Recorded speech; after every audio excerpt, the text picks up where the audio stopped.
12 दिसंबर 1996 सुबह 5:28 भारतीय monitoring station में अचानक एक एन्क्रिप्टेड कॉल आती है। दूसरी तरफ एक थका हुआ हांफता हुआ भारतीय एजेंट। सुनिए, पाकिस्तान कुछ बड़ा करने वाला है। उत्तर भारत की पहाड़ियों पर वह रात असामान्य रूप से शांत थी। ठंडी हवा में हल्का सा कंपन था, मानो प्रकृति खुद किसी आने वाली घटना के संकेत दे रही हो। भारतीय रक्षा मंत्रालय के साइबर मॉनिटरिंग सेंटर में भी उसी रात असामान्य सन्नाटा था, सिवाय उन दर्जनों स्क्रीन की धीमी गुनगुनाहट के जिन पर निरंतर डेटा की धाराएं बह रही थीं।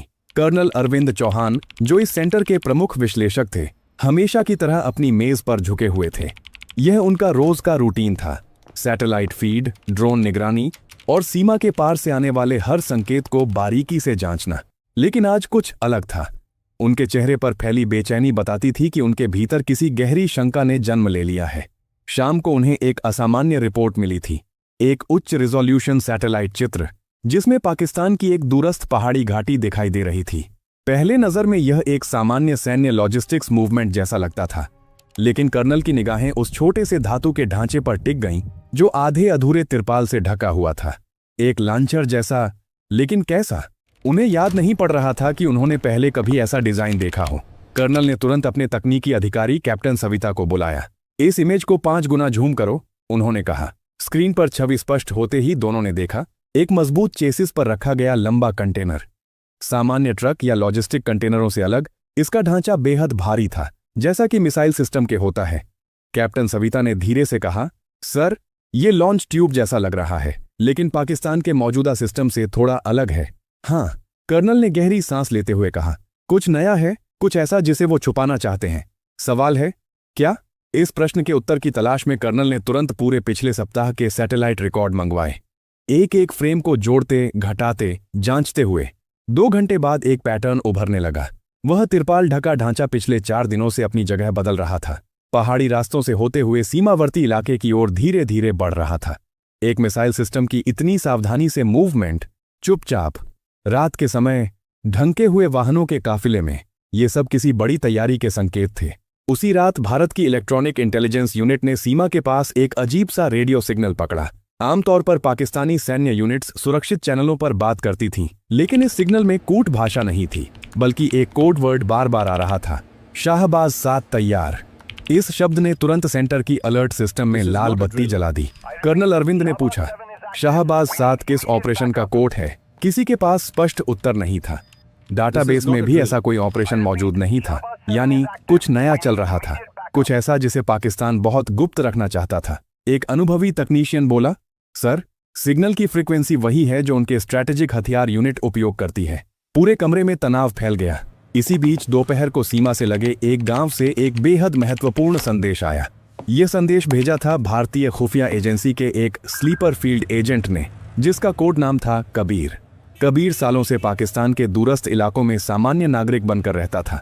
उसकी पहचान इतनी गहरी थी कि उसे कोई भी पहचान नहीं सकता था।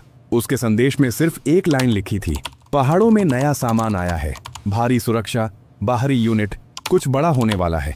इस एक लाइन ने भारत के खुफिया तंत्र में जैसे बिजली दौड़ा दी। कबीर कभी भी अधूरी या गलत जानकारी नहीं देता था।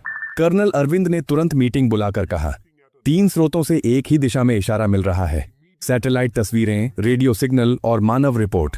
इसका मतलब स्पष्ट है, ब्रिगेडियर ने गंभीर स्वर में कहा। सीमा पर कोई नया मिसाइल सिस्टम लगाया जा रहा है और पाकिस्तान इसे छुपा रहा है। सवाल यह नहीं था कि क्या लगाया जा रहा है, सवाल था क्यों और किसके खिलाफ। अगले 12 घंटों में विशेषज्ञों की एक टीम ने उस सैटेलाइट इमेज का विस्तृत विश्लेषण किया। उन्होंने लांचर की ऊंचाई, चौड़ाई, शैडो एंगल, वाहन की बनावट, कंटेनर की मोटाई और पहियों के पैटर्न तक का अध्ययन किया। इस अध्ययन से 3 संभावनाएं सामने आईं, long range cruise missile system, anti air defence missile platform, prototype tactical missile. लेकिन इनमें से कौन सा? कैप्टन सविता ने रिपोर्ट पढ़ते हुए कहा, अगर यह क्रूज मिसाइल सिस्टम है तो यह भारत की हवाई सीमाओं के लिए गंभीर खतरा हो सकता है। अगर टैक्टिकल मिसाइल है तो पाकिस्तान किसी बड़े परीक्षण की तैयारी कर सकता है, और अगर यह एयर डिफेंस सिस्टम है तो वे हमारी निगरानी उड़ानों की जासूसी रोकना चाहेंगे। कर्नल ने धीमे से कहा, तीनों ही स्थिति में हमें यह पता लगाना ही होगा कि यह वास्तव में क्या है, इससे पहले कि देर हो जाए। अगले 2 दिनों में और भी कई सुराग मिलने लगे। पाकिस्तानी पहाड़ी यूनिट्स ने उस इलाके के आसपास आम नागरिकों का प्रवेश प्रतिबंधित कर दिया। सेना के कई ट्रक लगातार वहां पहुंच रहे थे। इलाके के ऊपर से उड़ने वाले भारतीय ड्रोन को 2 बार रडार जैमिंग का सामना करना पड़ा। रेडियो सिग्नल अचानक बढ़ गए थे और उन्हें डिक्रिप्ट करना मुश्किल हो रहा था। ये सारी गतिविधियां एक ही बात की ओर इशारा कर रही थीं। वे कुछ बहुत ही महत्वपूर्ण छुपा रहे हैं। कर्नल अरविंद और ब्रिगेडियर ने मिलकर एक प्रारंभिक गुप्त मिशन का आदेश दिया। इस मिशन का नाम रखा गया परछाई ऑपरेशन, शैडो ऑपरेशन। इसका उद्देश्य सिर्फ एक था, उस जगह की वास्तविक जानकारी हासिल करना। इसके तहत सीमा पर मौजूद निगरानी पोस्टों को दोगुना कर दिया गया, उच्च ऊंचाई वाले ड्रोन तैनात किए गए, सैटेलाइट की विजुअल पासिंग फ्रीक्वेंसी बढ़ाई गई और सबसे महत्वपूर्ण, कबीर से विस्तृत रिपोर्ट मांगी गई। कबीर का उत्तर 48 घंटे बाद आया। उसने बहुत जोखिम उठाकर पास के गांव के एक चरवाहे से जानकारी इकट्ठा की थी। उसने रिपोर्ट किया, इलाके में सिर्फ सेना नहीं, कुछ विदेशी तकनीशियन भी मौजूद हैं। 3 बड़े वाहन लगातार अंदर बाहर जा रहे हैं। रात में पहाड़ से अजीब सी रोशनी दिखाई देती है और सबसे महत्वपूर्ण, एक ऊंचे टावर पर लगा नया रडार स्टेशन अभी अभी सक्रिय हुआ है। यह जानकारी भारत के लिए बहुत गंभीर थी। कर्नल ने तुरंत दोबारा सैटेलाइट पास करवाया। तस्वीर स्पष्ट होते ही पूरा कमान कक्ष जैसे जम गया। पहाड़ों की छाया में टिके उस ढांचे के पास अब स्पष्ट रूप से कुछ और दिख रहा था। एक नया भारी सुरक्षा वाला बंकर, 3 एंटेनाएं और एक ताजा खुदाई किया हुआ क्षेत्र जहां लंबा केबल नेटवर्क जा रहा था। इन सब का मतलब था, यह कोई सामान्य मिसाइल सिस्टम नहीं है, यह एक पूरा मिसाइल ऑपरेशन बेस है। कुछ इतना बड़ा जिसकी तैनाती को पाकिस्तान रात में कर रहा था, छुपा रहा था, और उसकी निगरानी के लिए भी सिस्टम बनाए जा रहे थे। अगले दिन दिल्ली में एक उच्च स्तरीय आपात बैठक बुलाई गई। कमरे में रक्षा प्रमुख, खुफिया प्रमुख और कुछ चुनिंदा रणनीतिक अधिकारी मौजूद थे। कर्नल अरविंद ने पूरी रिपोर्ट रखी। कमरे में गहरी खामोशी फैल गई। एक वरिष्ठ अधिकारी ने कहा, अगर यह मिसाइल सिस्टम सक्रिय हो गया तो यह हमारी वायुसीमा और सैन्य ठिकानों के लिए बड़ा खतरा होगा। एक अन्य अधिकारी बोले, पाकिस्तान इसे छुपा क्यों रहा है? क्या यह किसी विशेष लक्ष्य के लिए तैयार किया जा रहा है? ब्रिगेडियर ने कहा, यही कारण है कि हमें यह समझना होगा कि यह है क्या, इससे पहले कि वह सिस्टम ऑपरेशनल हो जाए। रक्षा प्रमुख ने गंभीर स्वर में कहा, इस खतरे को बिना युद्ध छेड़े खत्म करना होगा। हमें पूरी सच्चाई चाहिए, और वह भी जमीन से। यह बात कहने में जितनी सरल लगती थी, करने में उतनी ही कठिन। सीमा पार जाकर किसी सक्रिय सैन्य तंत्र को निष्क्रिय करना, वह भी बिना कोई सबूत छोड़े, यह मिशन केवल एक वर्ग कर सकता था। रक्षा प्रमुख ने सभी को समझाया, युद्ध छेड़ा नहीं जा सकता, क्योंकि पाकिस्तान इस सिस्टम को बहाना बनाकर बड़े पैमाने पर युद्ध छेड़ सकता था। अंतर्राष्ट्रीय स्तर पर भारत पर आक्रामक कार्रवाई का आरोप लगाया जा सकता था। चीन और अन्य देशों के हस्तक्षेप की संभावना थी। भारत की अर्थव्यवस्था पर तत्काल प्रभाव पड़ता। इसके विपरीत, यदि सिस्टम चुपचाप डिसेबल कर दिया जाए तो पाकिस्तान को समझ में नहीं आएगा कि गड़बड़ी कैसे हुई। भारत पर कोई दावा या आरोप नहीं लगाया जा सकेगा। मिसाइल सिस्टम कभी सक्रिय ही नहीं होगा। रणनीतिक बढ़त भारत के पास ही रहेगी। रक्षा प्रमुख ने अंतिम शब्दों में कहा, युद्ध से बचते हुए दुश्मन की क्षमता को समाप्त करना, यही हमारे सैनिकों का वास्तविक कौशल है।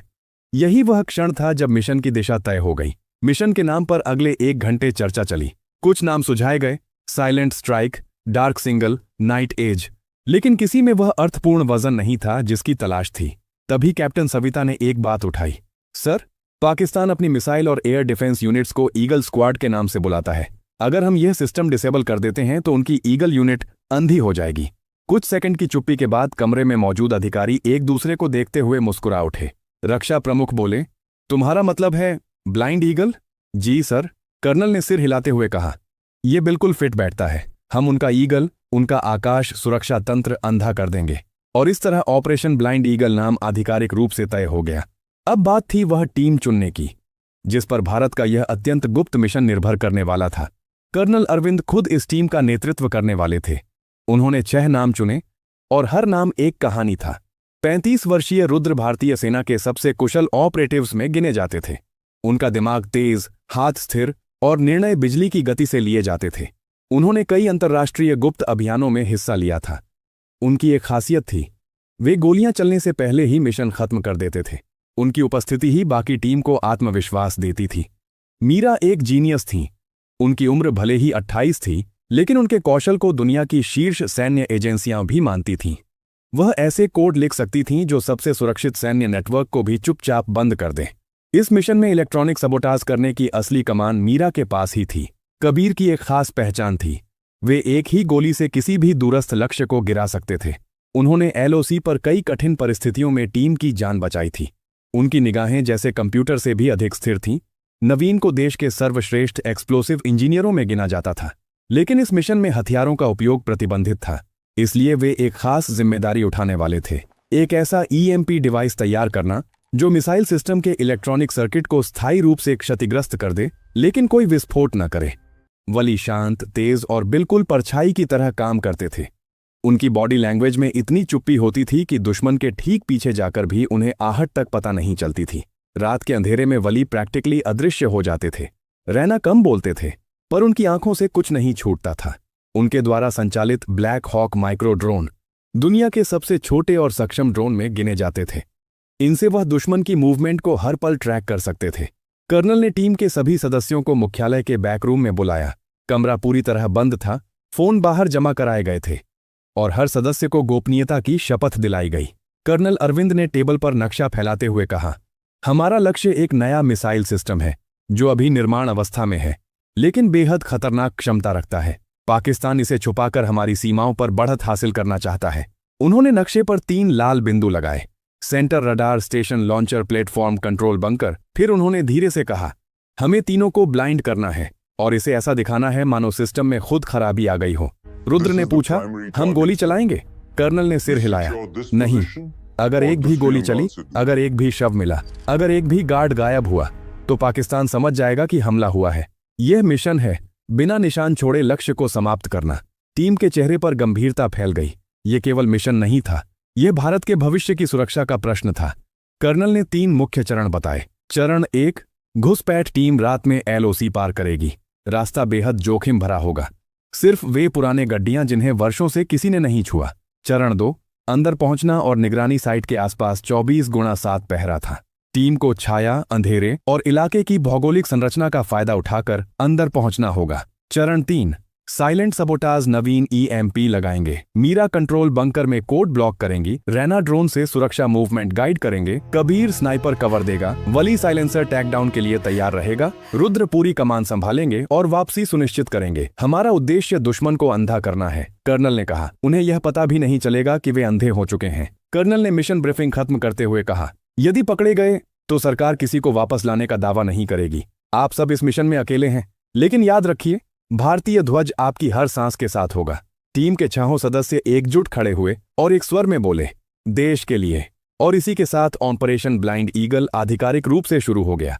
पंजाब की सीमा पर उस रात अंधेरा ऐसा घना था कि हर चीज मानो अपनी परछाई में छुप गई हो। पर्वत और जंगल का मेल, ठंडी हवा और धीमी बार बार आती हुई हवाओं की सरसराहट, सब कुछ सन्नाटा और खतरनाक माहौल तैयार कर रहा था। टीम ब्लाइंड ईगल के सदस्य अपने बेस कैंप में जुटे थे, अंतिम तैयारियों में व्यस्त। कर्नल अरविंद ने सभी को एक बार फिर ध्यान से देखा। रास्ता कठिन है, कोई गलती नहीं होनी चाहिए। हमारा लक्ष्य एक ही है, साइलेंट घुसपैठ और साइट तक सुरक्षित पहुंचना। हर सदस्य ने अपना गियर चेक किया।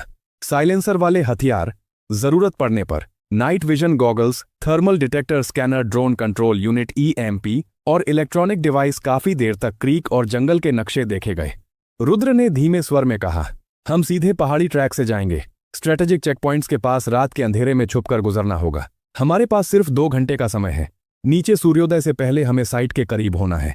टीम ने पहले दिन ही एलओसी के पास से गुजरने वाले पुराने, कम इस्तेमाल हुए ट्रैक का चुनाव किया।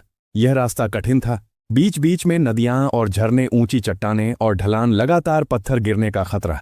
लेकिन यही वह मार्ग था जो कम सुरक्षा निगरानी और कम कैमरा कवरेज देता था। कर्नल ने सभी को स्मार्ट तरीके से निर्देश दिया, सिंगल फाइल में चलना ताकि निशान कम पड़े, नाइट विजन चालू, बिना कोई रोशनी, रेडियो म्यूट, केवल हैंड सिग्नल, ड्रोन अग्रिम में।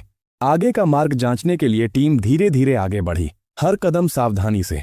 पत्थरों पर पैर रखते ही हल्की आवाज आती, लेकिन वली की तेज निगरानी ने हर आवाज को नियंत्रित किया। 2 घंटे बाद टीम एलओसी के पास पहुंची। यह वह जगह थी जहां भारतीय और पाकिस्तानी पोस्ट्स की दृष्टि क्रॉस होती थी। कर्नल ने हाथ उठाकर सिग्नल दिया, स्टॉप।